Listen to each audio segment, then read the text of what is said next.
পঞ্চরত্ন ডাল ফ্রাই হবে, তার জন্য 5 রকমের ডাল নিয়েছি। ছোলার ডাল, অড়হর ডাল, মুগের ডাল, মসুর ডাল আর বিউলির ডাল। এবার আমি এগুলোকে প্রেসার কুকারে 2টো সিটি দিয়ে নেব। আমি এবার ফেনাটা ফেলে দেব। খানিকটা দারচিনি, লবঙ্গ, এলাচ দিয়ে দিলাম।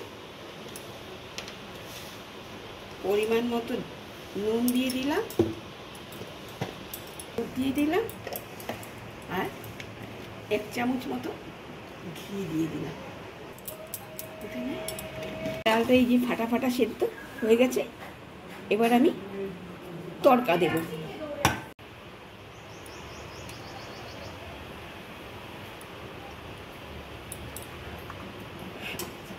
ফোড়ন দেব, জিরে, সর্ষের তেলের মধ্যে ঘি দিয়ে নিয়েছি, তেজপাতা দিয়ে ফোড়ন দিলাম। ভাজা হয়ে গেছে। এবার 2টো বড় বড় পেঁয়াজ কুচি দিলাম। পেঁয়াজটা ভাজা ভাজা হয়ে গেছে। এবার আমি জিঞ্জার গার্লিক পেস্ট দেব 1.5 চামচ মতো।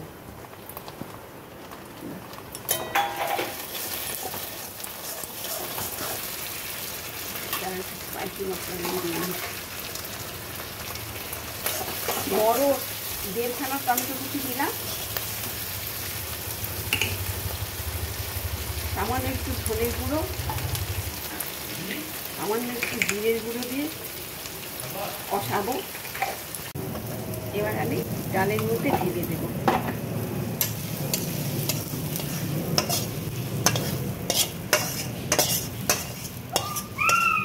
দিলাম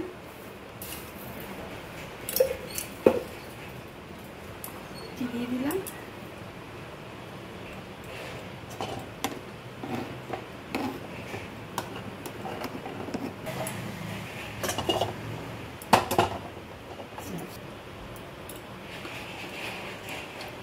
আমি 2টো শুকনো লঙ্কা ফোড়ন দেব।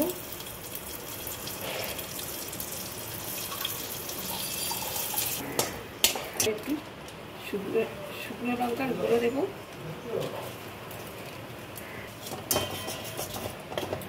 মেথি দিয়ে দিলাম।